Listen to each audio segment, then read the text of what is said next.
What's up, guys? I'm going to be going over some parallel processing of a synth, not acoustic drums. So I have this little synth line, nothing special.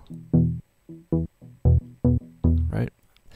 Well, there's that. So what I'm going to do is I already have this set up. It's a parallel compression once again to make it sound like this, to give it a bit more bite and make it louder.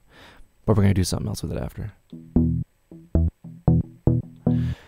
Right, so, typically, you'd add like your ping pong delay, your reverb, or whatever, but we're going to be doing something a little bit more interesting. So I'm going to right click up here, I'm going to insert audio, like an audio track. I'm going to have the input from the output of my Synth 1, right? So I'm going to go pre-effects. So, right, so it's coming, it's being duplicated. The reason you're doing this is because, with our acoustic drums example, it doesn't matter like really how many audio tracks you have in parallel, but it kind of matters when you stack up synths in this way. So this is easy to go about. Remember, pre-effects only. You don't want this post everything to go into it. So yeah, I'm just going to duplicate that twice. And I'm just going to solo it. So I have the sound coming from channel 17 going into 18 and 19. Right, so what I'm going to do is I'm going to add some reverb. I'm going to set it to 100% wet, open it up.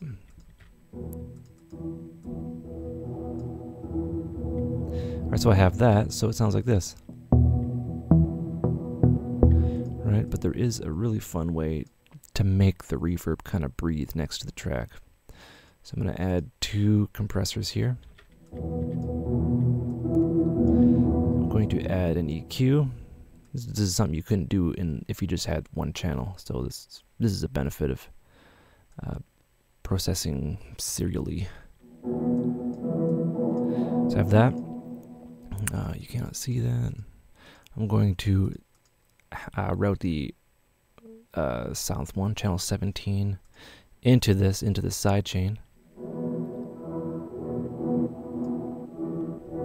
Right, so every time the synth kind of triggers, we have some reverb that's pumping.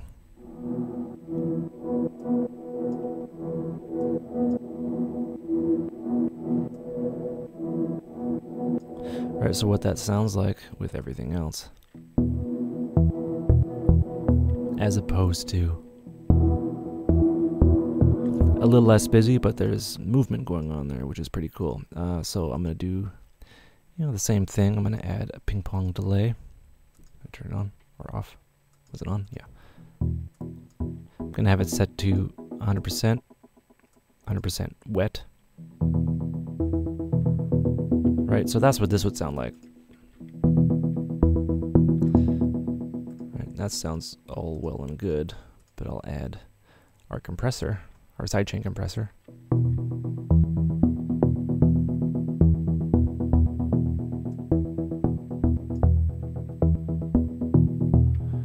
Right, so now I'm going to add, a filter, or an EQ, to make it sound a bit more interesting, because I don't want that low end kind of wibbly wobbly. And there's of course an EQ here, but you can't necessarily boost it. So I just leave it like that as default. And with that, I can really bring it out just by compressing it. So what does that sound like?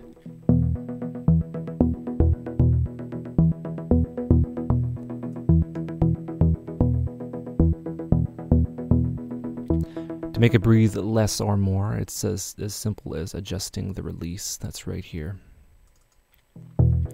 So with all that together, you get this.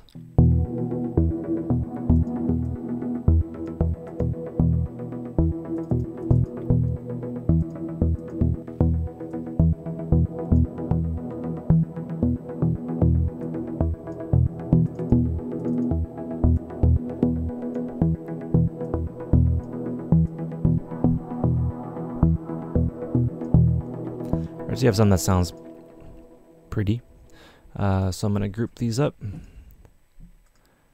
give it a color, collapse them, and let's see what we got here.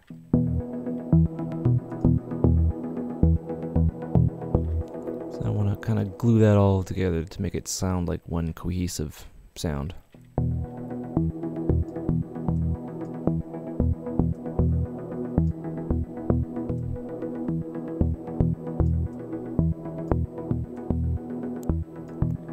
Somewhat of a gentle attack.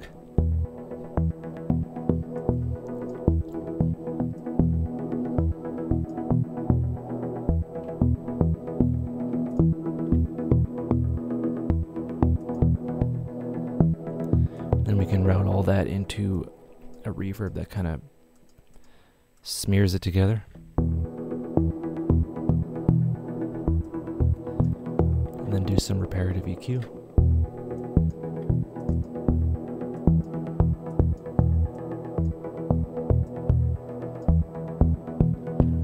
Right, and that sounds pretty neat, hey?